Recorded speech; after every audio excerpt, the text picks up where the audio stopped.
कांग्रेस की सरकार के ऊपर सबसे बड़ा भ्रष्टाचार का आरोप लगा करके मोदी गुजरात से दिल्ली पहुंचे, लेकिन आज उन्हीं की सरकार के ऊपर लाखों लाखों कॉन्ट्रैक्टर आज सड़कों पर उतर रहे हैं। लेकिन यह खबर आपको टीवी पर नहीं दिखाई जाएगी। आज मैं बात कर रहा हूं कर्नाटक के अंदर जब भाजपा की डबल इंजन की सरकार चल रही है, वो तोड़फोड़ करके सरकार थी, लेकिन जो सरकार चल रही है उस सरकार के ऊपर 40% कमीशन का आरोप है कि वो सरकार 40% रिश्वत लेती है, कमीशन लेती है और उसके बाद में कॉन्ट्रैक्टर के जो बिल है उनको पास किया जाता है। और आज इसी को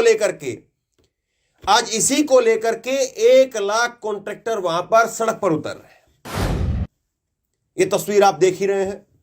इस तरह की लगातार तस्वीरें चौक चौराहे पर चिपकाई गई और बताया गया कि देखिए साहब 40% जो है कमीशन लिया जाता है। अब मैं आपको दिखाता हूं कि एक कॉन्ट्रैक्टर जिसने खुद प्रधानमंत्री नरेंद्र मोदी को, वहां के मुख्यमंत्री को चिट्ठी लिखी, बाकायदा सुसाइड कर लिया, और उसके बाद में जिस मंत्री का नाम लिखा था, जिस मंत्री के ऊपर आरोप लगे थे, उस मंत्री को क्लीन चिट दे दी गई। अब बताइए कॉन्ट्रैक्टर करें क्या? बड़ी गंभीरता के साथ में इस खबर को आप सुनिए, लोगों तक पहुंचाइए। मैं आसान भाषा में आपको समझाने की कोशिश करूंगा कि पूरा खेल क्या है और किस तरह से चीजें चल रही हैं।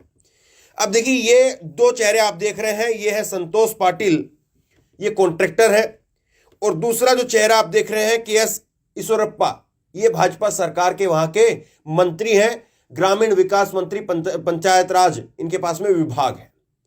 तो ये 40% जो है वो कमीशन मांग रहे थे, और बाकायदा व्हाट्सएप की चैट वो भी सामने है। ये जरा देखिए आप, ये व्हाट्सएप की चैट है, और इस चैट के अंदर जो है वो किसी नागेश से बात कर रहे थे, और इस चैट के अंदर ईश्वरप्पा का भी नाम है, और बिल कमीशन के नाम पर 4,15,000 रुपए का जिक्र है।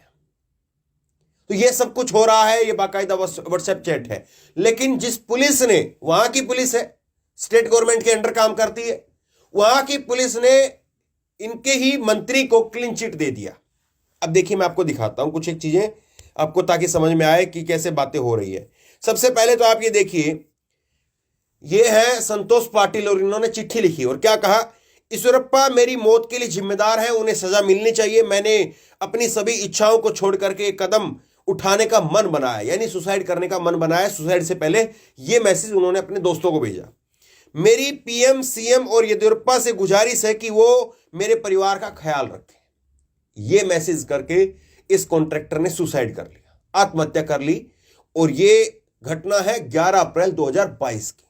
इससे 1 महीने पहले 11 मार्च 2022 को इसने चिट्ठी लिखी थी, प्रधानमंत्री को चिट्ठी लिखी थी, और ये है वो चिट्ठी। ये अंग्रेजी के अंदर जो चिट्ठी आप देख रहे हैं, ये वो चिट्ठी है। 11 मार्च को ये लेटर जो है इन्होंने PM मोदी को लिखा था, और इसमें कहा था कि 40% जो है वो कमीशन मांगा जा रहा है, और हमने 4 करोड़ रुपए जो है वो ठेकेदारों ने कर्जे पर लिया था। अब जिनसे कर्जा लिया था वो कर्जा देने वाले पैसा अपना वापस मांग रहे हैं, और हमारा बिल जो है वो फिर भी आपकी राज्य की सरकार पास नहीं कर रही है। दरअसल एक चीज को आप समझिए, जो कॉन्ट्रैक्टर होता है, वो कॉन्ट्रैक्टर क्या करता है कि कहीं पर भी कॉन्ट्रैक्ट लेता है, फिर कॉन्ट्रैक्ट लेने के बाद में वहां पर वो चीज को बनाता है, और फिर बनाने के बाद में, इंस्पेक्शन के बाद में, फिर सरकार वहां पर उस बिल को पास करती है कि कोई सड़क बन रही है, उस सड़क का कॉन्ट्रैक्ट किसी एक ठेकेदार ने ले लिया, वो सड़क बना करके देगा, उसकी जांच होगी, सड़क ओके है, उसकी बिल की पेमेंट कर दी जाएगी। ये तरीका है। अब उन्होंने पहले क्या किया कि अब जो है वो 40% कमीशन मांग रहे थे, 4 करोड़ रुपए बाहर से, बाजार से उठा करके सरकार के मंत्रियों को दे दिया। मंत्री फिर भी बिल पास को नहीं कर रहे हैं, और उनका पैसा अटक गया। जो बनाने में लगा था, जो जितना पैसा, वो सारा पैसा अटक गया है। जो कमीशन का पैसा था वो भी अटक गया। कुछ % जो है वो सरकार अपना जो है वो बिल की पेमेंट पहले कर देती है, लेकिन लास्ट पेमेंट जो है वो बनने के बाद में होती है। तो ये सारा खेल है। अब जो इनके भाई हैं, इनके भाई ने क्या कहा है वो सुनिए आप।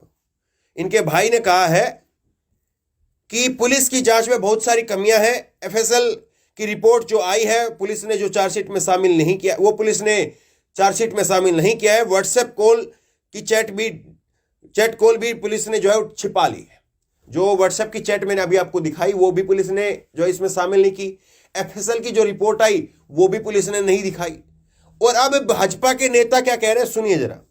गणेश कर्णिक है, भाजपा के प्रवक्ता है, वो क्या कहते हैं सुनिए। पिछले 8-10 महीनों में 40% कमीशन के आरोप लगाए जा रहे हैं, लेकिन कोई प्रूफ नहीं दिया जा रहा। अगर सच में रिश्वत ली जा रही है तो पुलिस के पास क्यों नहीं जा रहे हो? पुलिस के पास गए तो थे, मर भी गए, लेकिन क्या हुआ? पुलिस ने क्लीन चिट दे दी। इनके मंत्री को पुलिस ने जो है वो क्लीन चिट दे दी। मैं आपको दिखाता हूं,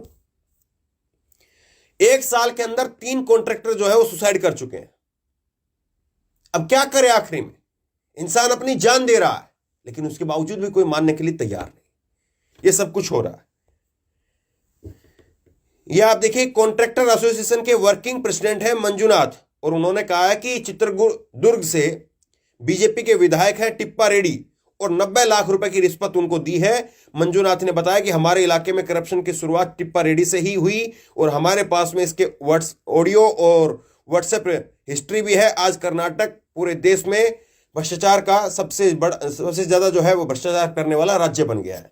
अब ये तस्वीर आप देखिए, ये है डी कंपन्ना और ये वर्किंग प्रेसिडेंट है कर्नाटक एसोसिएशन के, कॉन्ट्रैक्ट एसोसिएशन के, माफ कीजिए। तो इन्होंने लिखा है कि इन सारे आरोपों के हमारे पास में सबूत हैं, जो ऊपर वो आरोप लगा रहे हैं, जो मैंने आपको बताया, कुछ आगे बताऊंगा। और हम किसी जुडिशरी कमेटी में ही जांच पेश करेंगे, और इसके लिए जिसमें सुप्रीम कोर्ट और हाई कोर्ट के रिटायर्ड जज जो है वो शामिल हो, उसमें हम इन सबूतों को देंगे। और ये कह रहे हैं कि हम कांग्रेस के टाइम पर, ये आप देखिए इसमें लिखा है कि कांग्रेस के टाइम पर सच कहा अब धमकियां मिल रही है, ये हेडिंग है। और इसमें कह रहे हैं कि कांग्रेस के टाइम पर भी 5 से 10% कमीशन लिया जाता था। स्वीकार कर रहे हैं, बता रहे हैं इस बात को। लेकिन 2019 में बीजेपी साल से सरकार में आई और उसके बाद में ये अमाउंट जो है वो 40% हो गया। 40% कमीशन देंगे तो कैसे काम करेंगे? फिर कॉन्ट्रैक्ट से ही पूछा जाएगा कि काम क्यों नहीं हुआ। अब 10 रुपए में कोई काम होना है, 10 रुपए में से उठा के 4 रुपए तो उसी को दे दिया। 6 रुपए के अंदर जो कॉन्ट्रैक्टर क्या काम करेगा और क्या अपने पास में बचाएगा और क्या लेबर को देगा? सोचे इस बात। फिर जो रोड बनेंगे उसमें तो दरार आएगी, उसमें तो गड्ढे पड़ेंगे, जो बिल्डिंगें बनेंगी वो ढह जाएंगी, वो अच्छी क्वालिटी की तो होंगी नहीं। जब 40% सीधे तौर पर सरकार ले लेगी, फिर उसमें से 20% जो है वो कॉन्ट्रैक्टर सोचेगा मेरा भी मुनाफा होना चाहिए, 10% 20% जो है उसमें खर्चा भी लग जाएगा। तो 10% से क्या वो मकान तैयार हो पाएगा? क्या वो सड़क तैयार हो पाएगी? सोचिए जरा इस बात को।